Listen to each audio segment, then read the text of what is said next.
Hey YouTube, it's King Nazru here to do my review of Raimiman 3. For those who didn't see my other two reviews, go see them now.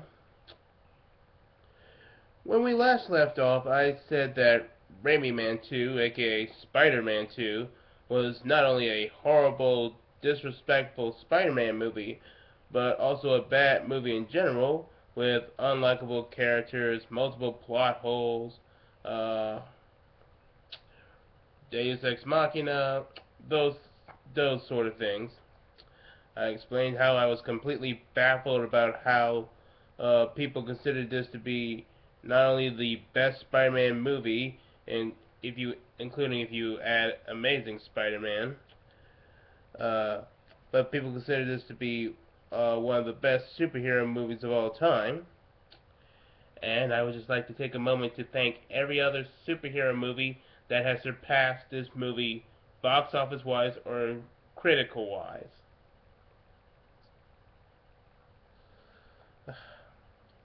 I also said Raimi Man 2 showed how this trilogy clearly peaked in the first movie.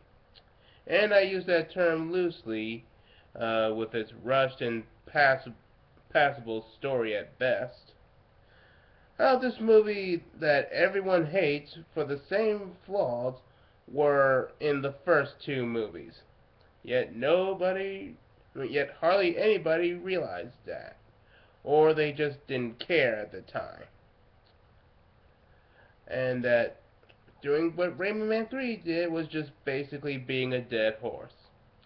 Like what Bruce Banner, aka the Incredible Hulk, once said, you can't break what's already broken. So, let's go check on this dead horse. In Raimi Man 3, you know, for all the times I said Raimi Man 2 was complete shit and should have gotten Razzie Awards and then fall into a desert along with the E.T. games and fade from our memories forever. And I did complain about Harry's motivation of green, becoming second Green Goblin, if you can even call him that. I did think this was pretty interesting to build up to that, just like in somewhat akin to the comics. I was low on hope, but this was the little hope that I was clinging on to. Uh, Maybe Sam Raimi was gonna cut the bullshit and do the character justice for once. I had the same feeling when X-Men 2 hinted at the Phoenix, how Iron Man 1 hinted at the Mandarin, and how Dark Knight Rises hinted at Bane being the main villain in the movie. I was completely hyped for all those things. But like how Iron Man 3 made the Mandarin a actor and another disgruntled scientist, note that I did this review pre All Hail to the King, so I'm aware that my information is antiquated. Uh, see, uh, instead of a Chinese tyrant with 10 alien rings of power, how they made Bane an unintelligible, non-Hispanic, slightly above normal human strength henchman working for Talia al Ghul, with a plot twist that hinted that he was a pedophile. Yes, he was. And the less I talk about how they ruined Phoenix in X-Men 3, the better.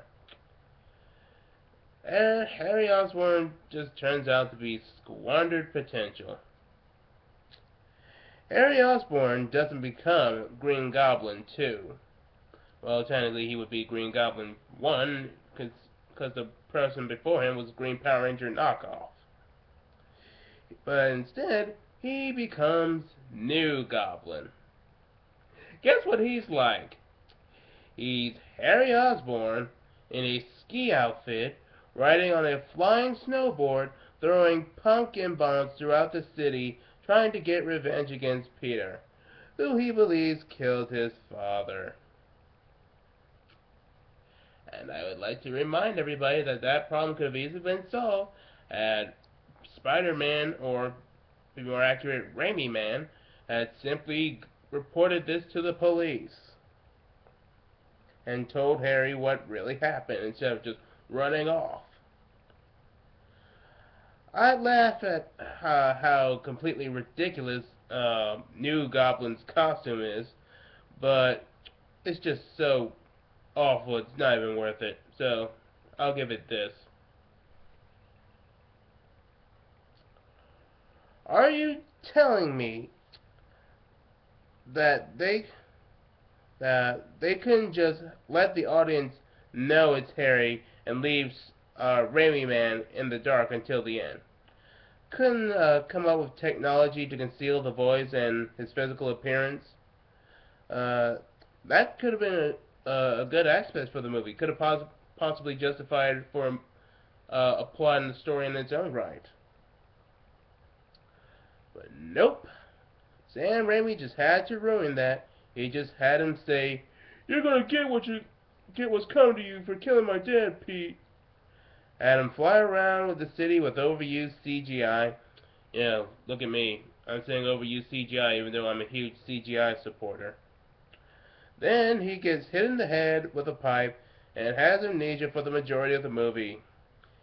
And then when the movie's almost over, he teams up with Peter to save the day. How droll. Let's just fail. Just fail.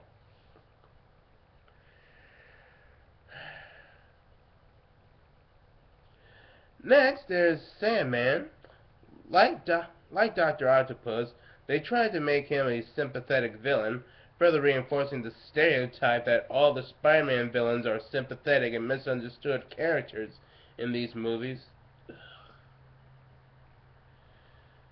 In the comics, like Doc Ock, Sandman was an asshole.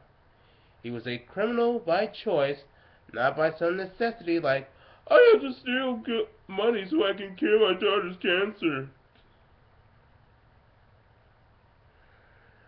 This guy would go through a car chase, shoot at the cops, and laugh while he's doing it. How is it in these movies that the hero that we're supposed to look up to is a complete unlikable asshole, and the villains who we are supposed to despise we end up sympathizing with? What the hell?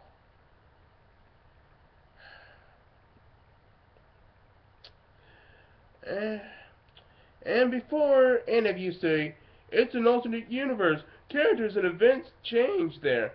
No! Alternate universes do not work that way. If you're going to change a character to the point that he or she doesn't even resemble the character in personality at their very core traits, then it's not that character. The events can be different in an alternate universe, but the character's personality has to remain the same. This is why I don't consider Dragon Ball Evolution a alternate universe, because none of those characters in Dragon Ball Evolution act anything like the characters in Dragon Ball.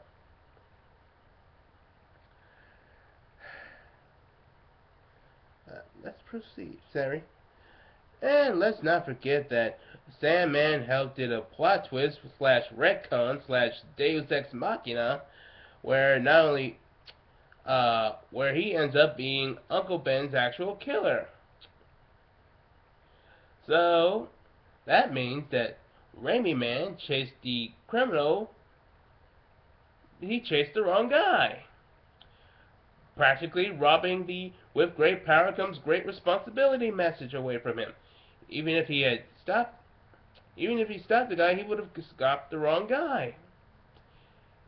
It's, this makes the message almost completely pointless. Not like the trilogy hasn't been doing that already. And to top it all off, this makes Raimi Man inadvertently a murderer, because he inadvertently led to the guy killing himself. Congrats.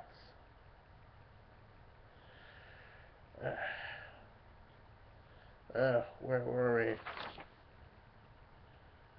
Oh yes, here we are. And I'm supposed to buy that that all these years, from 2000 to 2002 to 2007, that this guy murdered somebody at Central Park or wherever this took place in New York, in the most crowded city in the entire world, and nobody saw that. Nobody bothered to report that. Wow. You were really expecting me to buy a lot of shit in this movie.